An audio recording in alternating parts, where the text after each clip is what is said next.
Hi friends! இன்றைக்கி நம்ம என்ன கதை பார்க்க போகிறோம் அப்படின்னா, நம்மள சில பேருக்கு ஒவ்வொருத்தருக்கும் ஒவ்வொரு குறை இருக்கலாம். அந்த குறை என்னவா இருக்கலாம்? 1,00,000 சம்பளம் வாங்குறவங்களுக்கு 2,00,000 வாங்கலையேன்னு வருத்தம் இருக்கலாம்.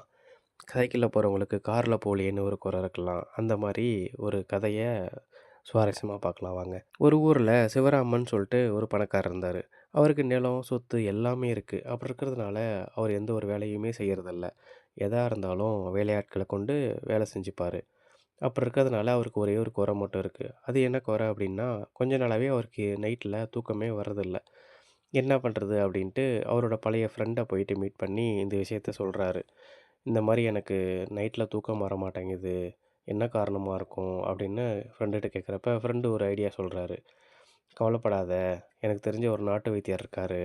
அவரு மலை மேல தான் இருக்காரு. அவர பார்க்கணுன்னா நம்ம காலையிலேயே கிளம்பி போகணும் அப்படின்னு சொல்றாரு. ஆனா மலை மேல ஏறணும்னா அடிவாரம் வரைக்கும் தான் பைக்ல போ முடியும். அதுக்கு மேல நம்ம நடந்து தான் போகணும். அதனால நாளைக்கு காலைல ரெடியா இரு, நான் வந்துடுறேன். போயிட்டு வந்துருவோம் அப்படின்னு சொல்லிட்டு ஃப்ரெண்டு கிளம்பிடுறாரு. இவனும் சரின்னு சொல்லிட்டு படுத்து தூங்கிட்டு அடுத்த நாள் காலையில ரெடியா இருக்கான். 2 பேருமே கிளம்பி போறாங்க. மலை அடிவாரத்தில வண்டிய நிப்பாட்டிட்டு 2 பேருமே மலை ஏற ஆரம்பிக்கிறாங்க. ஏறி போனதுக்கப்புறம் தான் தெரியுது, "ஐய்யய்யோ! மறந்துட்டேன்டா. இன்னைக்கு வெளியூருக்கு போயிருக்கிறதா சொல்லியிருந்தாங்க. அத நான் உன்கிட்ட சொல்ல மறந்துட்டேன்." அப்படிங்கிறான் ஃப்ரெண்டு.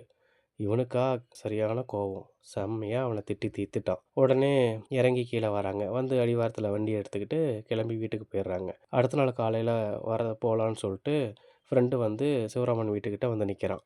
அதுக்கு சிவராமன் சொல்றான், "வேணான்டா, எனக்கு நல்லாவே நைட்டு தூக்கம் வந்துச்சு. அதனால எனக்கு வந்து தூக்கம் வரலன்னு சொல்லிட்டு இருந்த பிரச்சனை இப்ப இல்ல. எனக்கு ஓகே தான்." அப்படின்னு சொல்றான். அப்பதான் அவன் ஃப்ரெண்டு சொல்றான், "அங்க நாட்டு வைத்தியர்ன்னு அப்படின்னு ஒருத்தர் யாருமே மலை மேல இல்ல. உன்கிட்ட நான் சொன்னதுக்கு காரணம் வந்து, நீ எந்த ஒரு வேலையுமே தானா செய்யாம, எல்லாமே ஆட்கள கொண்டு செய்றதுனால, உனக்கு தூக்கம் வராம கஷ்டப்பட்டுட்டு இருந்திருக்க. அதனால டெய்லி ஏதாவது உடல் உழைப்பு இருந்தா தான், உனக்கு உடம்பு தானா தூக்கத்த தேடி போகும்." அப்படின்னு அட்வைஸ் பண்றான். அப்பதான் அவன் புரிஞ்சுக்கிறான். என்னதான் சொத்து சேர்த்து வச்சிருந்தாலும், நமக்குண்டான வேலைகள நம்ம செஞ்சோம்னா, நம்ம உடலும் அதுக்கு தயார்படுத்திக்கும் அப்படிங்கிறத உணர்றான். ஓகே, வேற ஒரு கதையில பார்க்கலாம். Thank you.